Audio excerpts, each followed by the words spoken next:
और इनका जो कॉन्सेप्ट है वो मीटरलेस स्मार्ट मीटरिंग पे है।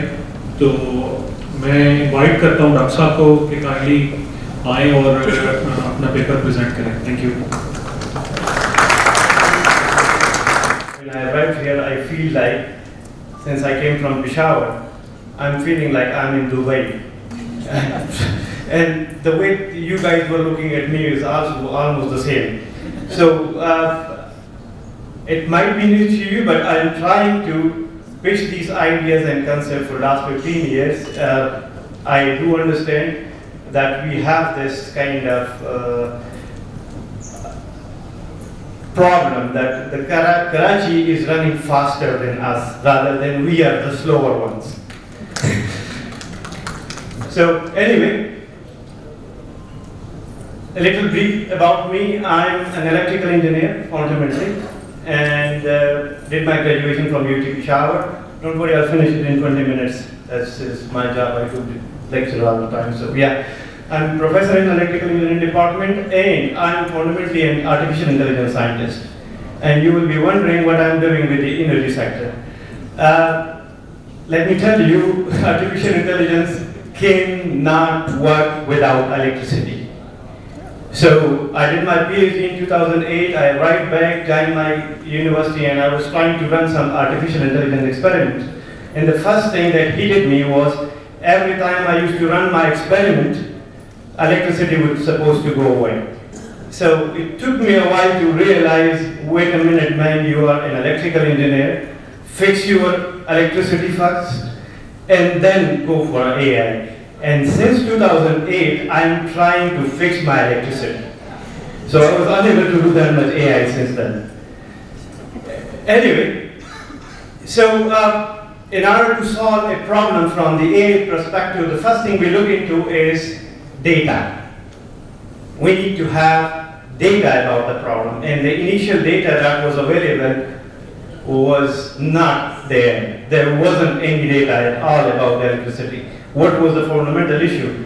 And you guys probably know from the newspaper, from all the policy decisions, even till 2016, most of the investments were in generation. The government was trying to have more and more projects in generation, and they thought the problem was with the generation. We cannot meet the demand because we don't have enough generation. And then from 2016 onward, they realized, wait, we have enough generation. We are increasing it for years. Let's check out where is the problem again. And then they start looking into the electricity infrastructure, transmission and distribution network, and see, is it sustainable enough? Do we have enough number? Where is the problem? And the fundamental problem with any institution or businesses, if there is a demand of something in any country, the very first thing for the business is demand. And interestingly, in Pakistan, there was a demand of electricity, and no one was putting any money into it. So where was the problem? The problem was that if you were trying to sell something for 100 rupees, the 40 used to be stolen. So out of 60, you have to get your profit. So it was very difficult and not feasible for anyone. So we thought, what can be the possible solution? The very first solution that we come up with, let's have the statistics of our infrastructure. And the very first thing that was out there as a technology was smart metering. We looked into it and we realized that Pakistan, being a developing country, it's not feasible to implement smart metering in this country. Even right now, ISCO implemented lately with Chinese smart meters for 800,000 consumers. They are spending $200 per consumer to install one smart meter. So that was not supposed to be a solution. And that's when we come up with the solution of meterless smart metering. Let me remind you one thing, I'm not talking about smart meters. I'm talking about smart metering. These are two different things. Smart meter is an entity, smart metering is a process, something that gives you the data statistics of individual consumers and infrastructure. So if that is the target objective, we have the solution for it. So from this point onward, let me just move through a few slides quickly. there might be a lot of data. The data is not for you to read, it's just to give you a glimpse of what was being published over the years and what are different methodologies that are being tried. If we are worried about the energy, that soon we won't have any, trust me, we are still sitting at that small tip. So there is abundance of energy out there. And if we make the system sustainable, which we have already started, I think we will never have that problem. The demand was increasing from time to time, but with the demand, the electricity theft, the losses, they were increasing. And it's not a local problem. Apologies, if you see some of the numbers that doesn't match your Google search, like I mentioned, I'm pitching this thing since 2008. So maybe some of the numbers are from that since then, but they were only increasing. If I say like worldwide 96 billion USD electricity theft, so it's an old number. And interestingly, electricity theft was the third most stolen commodity in the world. So it's not a small problem, and it's happening everywhere.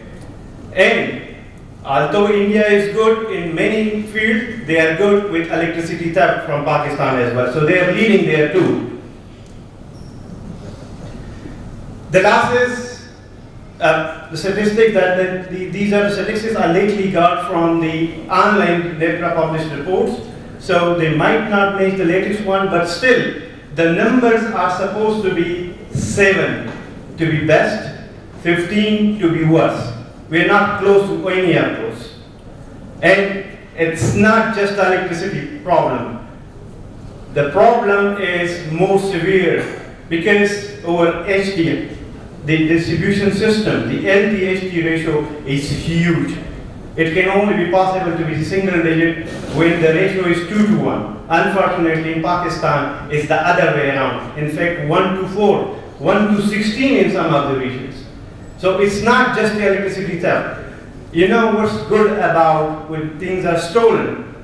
You can put everything onto it, right? When there is a disaster, you can put everything onto it. And that was the fundamental issue, because we don't have any statistics. So when we have more losses, the problem is not just the theft. The problem is more severe. We don't know where we are losing it. These are the numbers from 2021, actually. And if you see, they say the technical losses are like round about 32%. For a proper electricity network, it shouldn't be more than single digit. So it is out there, and thanks that the government finally realized that, but even these are not the real statistics. Because again, the manual processes, people collecting data, and based on that, they are making statistics. 4 of the major electricity transmission and distribution issues: integration and management of renewable. It was a very nice presentation earlier on, and like I said, Karachi is running faster than the rest of the country. So yeah, that was a very innovative solution that they come up with, especially integrating multi-sources. And interestingly, although they were using diesel generator, but still their per unit cost was low. So yes, we need a proper integration management system across the country. Aging infrastructure. The electricity infrastructure, surprisingly, is probably older than Pakistan in some of the regions. And for some reason, we don't even think that these things need replacement because they are not broken. To us, they're supposed to be physically broken, only then we can replace them. We don't have any statistics, we don't have their ROIs. Unfortunately, we do have that for other things. But the electricity wire doesn't look like an infrastructure or machinery. So we don't have those numbers, we don't even know. Like if it's 100 kilometer wide, we might replace sometime the 80 kilometers and we leave the last 20. And interestingly, the last 20 represent the losses of the whole 100 kilometers. That's the bottleneck.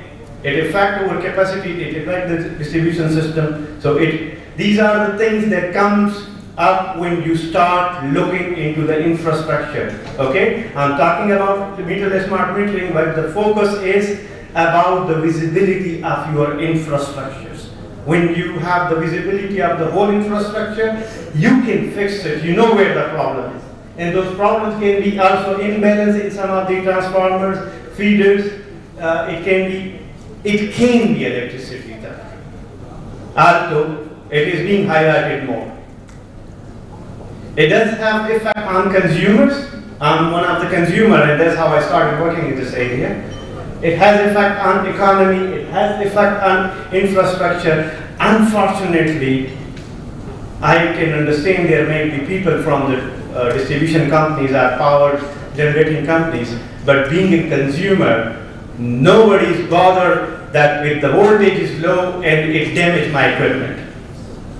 If it is damaging or electronic appliances, if it is damaging my devices, because we also provide the low-cost SCADA solutions to some of the municipalities, and we found out that they are getting damaged because of the electricity fluctuation from time to time. And since there isn't any kind of liability on that, let me remind you, being a consumer, if a supply company is providing me electricity, they're supposed to provide me 220 volt, 50 hertz exact voltage. I'm not supposed to buy stabilizer. I'm not supposed to buy regulators. If my devices are getting damaged, they're responsible. I'm paying for this electricity. We are discussing that it is 70 rupees, the tariff is more, and this and that.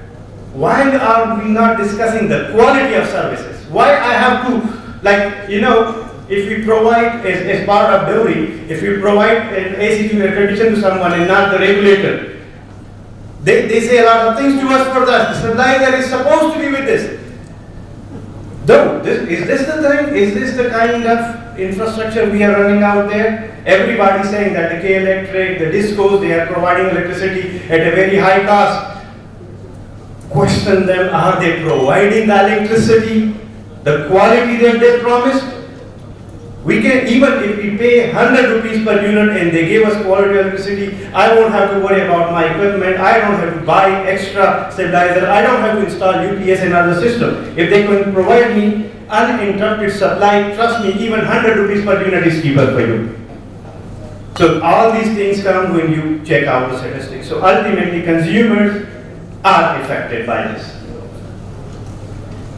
There are some non-technical solutions, interestingly. You have to educate the public.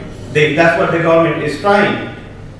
And that's what I'm trying to do right now. There are many things that the public are not aware of. Interestingly, even yesterday, there was a speech about our Honorable Chief Minister, and he was regarding that the theft is not the issue.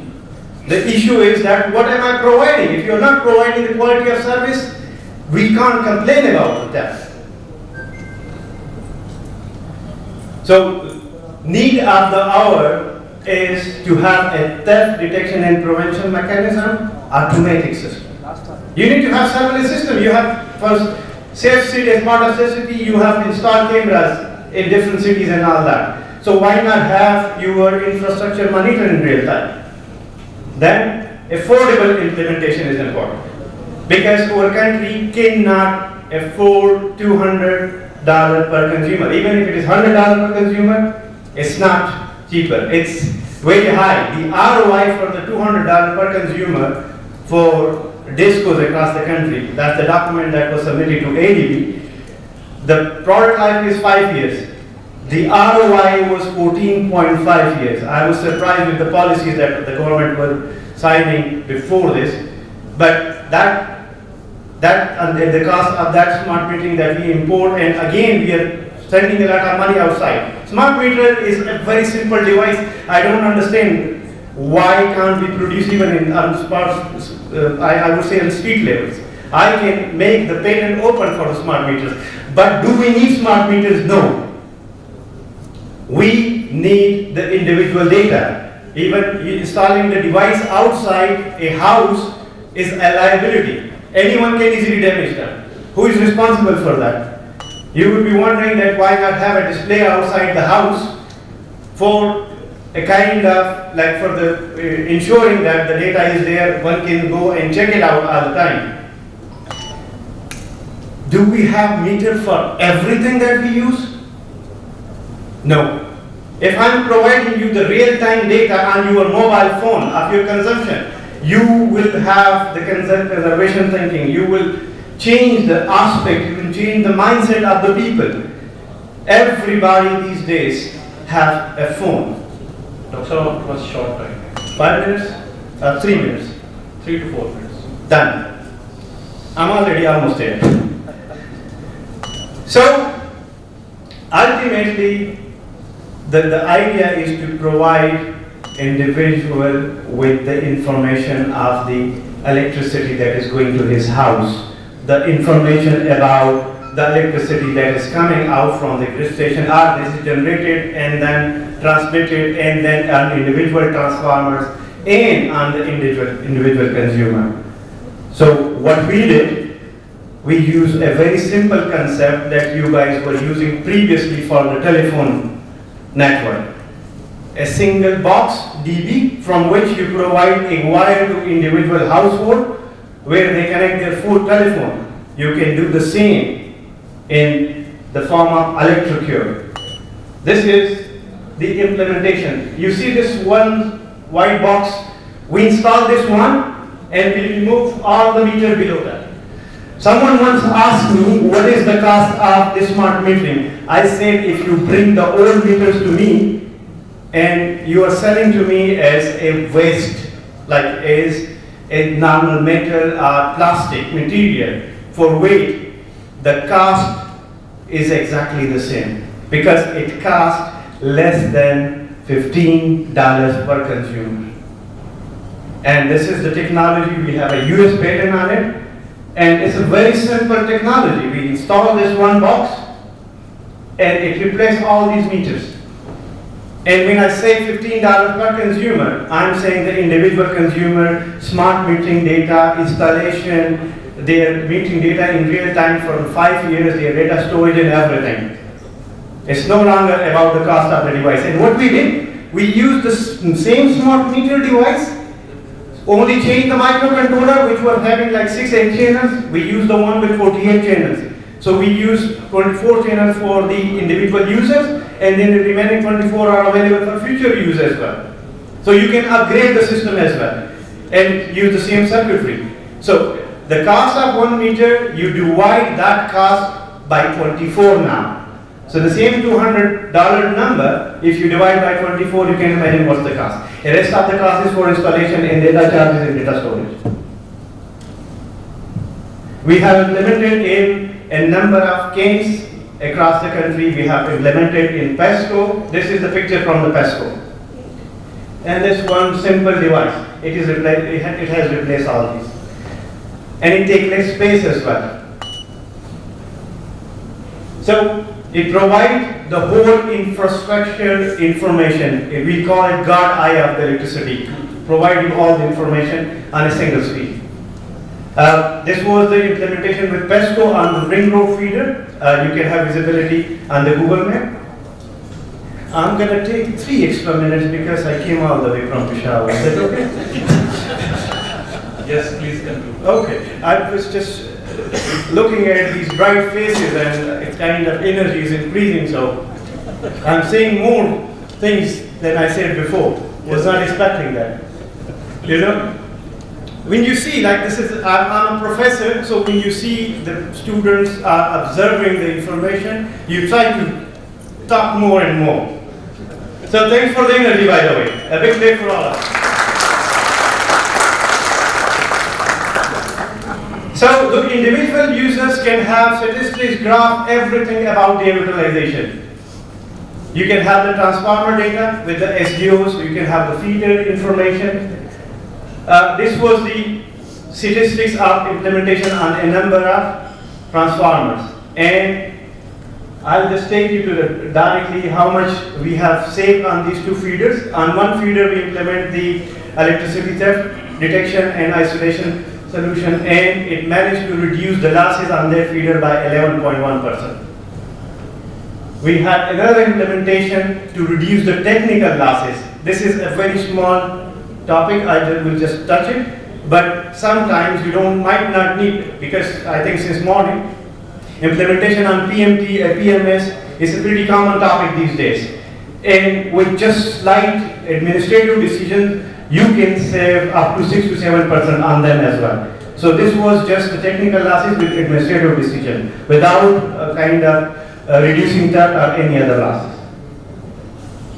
Okay, yeah. So the ROI that we have calculated, we in fact managed to convince investor to invest across all the discos in the country, P mode, public-private partnership. And they agreed because the ROI is less than a year. Any one of you would like to invest in it, because the idea was that the discos won't touch their infrastructure. The investor will come, give us money, we will implement the smart metering solution across the infrastructure, and whatever is saved in the form of losses is going to be shared with the discos 50-50. And after 5 years, the investor will go out. Your product will still be there, the system will be handed over, and the investor will go out with 4 years of profit, because in the first year he'll get his money back. I have the detailed statistics, complete business plan, because we pitched it and we managed to get an investor as well. Unfortunately, I think in 2021, the government got policy for investment in the form of PPP in the distribution sector. Before that, it was only for generation. We tried hard to manage to convince them to publish that. This is just a quick list of what yeses we have and what no smart meter has. The big one is that the more devices you have in the system, the more money you are paying, and the more liabilities you have out there. Right? I would say more mouth to feed, because they will each having communication modem, sending data individually, so why not have a single device? Like I said, a small topic. This was the case study conducted by Electric Military Engineering Service USA. And according to them, and in neutral line, if you are having 50 ampere, you are losing 1.134 million per mile per annum on a transformer. And this is just because of imbalance. Just those of you who don't know this number, if you have a 100 kVA transformer, on every phase you can have 150 ampere. And it is pretty common even with 100 kVA transformer to have up to 200 ampere in the neutral. And this number is for 50 ampere. So if you go from 100 ampere to 10 ampere, you are actually bringing it down from 226 million lux to 2.26. No, the choice is yours. It's just by balancing the load. We have conducted these experiments in the military camps, and we managed to reduce their technical losses by more than 80%. So we are left with few seconds. Done. Okay, these are just numbers, actual numbers created, and all our systems are in line with the government policies and recommendations. Just one last thing. Some of you might question that load balancing is a very kind of hectic job for a landman to do all the time. So with artificial intelligence, we come up with this new product called Optima Load. If you install it, this system will automatically balance your infrastructure. You no longer need your lineman to do the job. This was a product that it was initiated from our center. In case you don't know about us, we were the first one to launch the photo billing across the country. It is saving more than 50 billion per annum for the government. Thank you.